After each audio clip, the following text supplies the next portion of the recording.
सोनामुखी, हरड़, मुलेठी जैसी अनेक जड़ी बूटियां और हजारों वर्षों का प्राचीन आयुर्वेदिक ज्ञान इस एक बोतल में समाया हुआ है। कायम टैबलेट, आपकी खुशियों का साथी। दुनिया की राजनीति में आज एक ऐसा मोड़ आया है जिसने अंतर्राष्ट्रीय कानून, संप्रभुता और सत्ता की परिभाषा तीनों को कटघरे में लाकर खड़ा कर दिया है। एक देश का राष्ट्रपति विदेशी सेना की हिरासत में और उसी देश की सत्ता एक अदालत के आदेश से उपराष्ट्रपति के हाथों में। ये कहानी है वेनेजुएला की, जहां राष्ट्रपति निकोलस मादुरो की गिरफ्तारी के बाद अब सत्ता की कमान संभाल रही हैं डेल्सी रोड्रिग्स। वेनेजुएला के सुप्रीम कोर्ट के संवैधानिक चैम्बर ने 3 जनवरी को बड़ा और ऐतिहासिक आदेश जारी करते हुए उपराष्ट्रपति डेल्सी रोड्रिग्स को देश की कार्यवाहक राष्ट्रपति नियुक्त किया है। ये फैसला उस वक्त आया जब राष्ट्रपति निकोलस मादुरो को अमेरिकी सेना ने एक ऑपरेशन के दौरान हिरासत में ले लिया।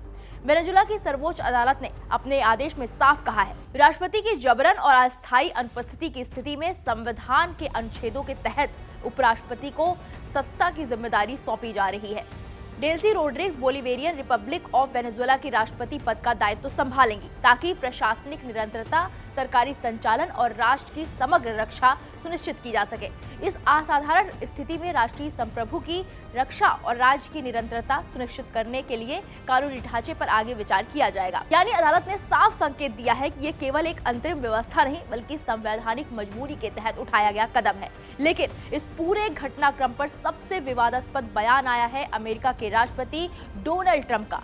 निकोलस मादुरो को हिरासत में लिए जाने के बाद ट्रंप ने फ्लोरिडा स्थित अपने आवास मार-ए-लागो में प्रेस कॉन्फ्रेंस की। ट्रंप ने दावा किया कि डेल्सी रोड्रिग्स वेनेजुएला की राष्ट्रपति के रूप में कमान संभालेंगी और अमेरिका निकट भविष्य में वेनेजुएला को मैनेज करेगा। ट्रंप ने ये तक कह दिया कि डेल्सी रोड्रिग्स ने वेनेजुएला को फिर से महान बनाने के लिए जो भी जरूरी होगा करने की इच्छा जताई है। यही बयान अब अंतर्राष्ट्रीय स्तर पर अमेरिकी हस्तक्षेप और संप्रभुता उल्लंघन के आरोपों को और हवा दे रहा है।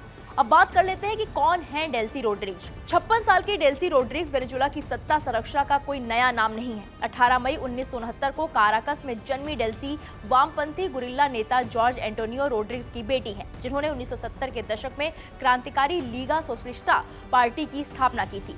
डेल्सी रोड्रिग्स मादुरो सरकार की सबसे भरोसेमंद और ताकतवर चेहरों में से एक रही हैं। मादुरो उन्हें प्यार से शेरनी कहा करते थे। उन्होंने 2013 में सूचना एवं संचार मंत्री, 2014 से 2017 तक विदेश मंत्री और 2017 में संविधान सभा के अध्यक्ष के तौर पर मादुरो की शक्तियों को मजबूत करने में अहम भूमिका निभाई है। जून 2018 में डेल्सी रोड्रिग्स उपराष्ट्रपति बनी। बाद में उन्हें वित्त मंत्रालय और तेल मंत्रालय जैसे अत्यंत अहम विभागों की जिम्मेदारी भी दी गई।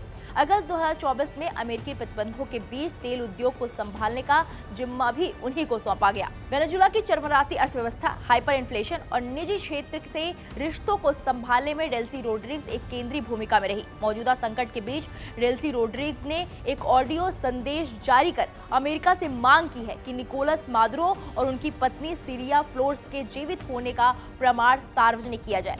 ये मांग सिर्फ एक राजनीतिक बयान नहीं बल्कि अमेरिका पर मानवाधिकार और अंतर्राष्ट्रीय कानून के उल्लंघन का सीधा आरोप है। तो वेनेजुएला में आज सत्ता एक अदालत के आदेश से चल रही है, लेकिन सवाल कई हैं। क्या डेल्सी रोड्रिग्स सिर्फ कार्यवाहक राष्ट्रपति है या सत्ता का नया स्थायी चेहरा? क्या अमेरिका का ये कदम अंतर्राष्ट्रीय कानून की सीमाओं को तोड़ता है? और सबसे बड़ा सवाल, क्या वेनेजुएला की संप्रभुता अब भी सुरक्षित है? इन सभी सवालों के जवाब आने वाले दिनों में वैश्विक राजनीति की दिशा तय करेंगे। लेकिन इस पर आपकी क्या राय है, हमें कमेंट बॉक्स में जाकर जरूर बताइए।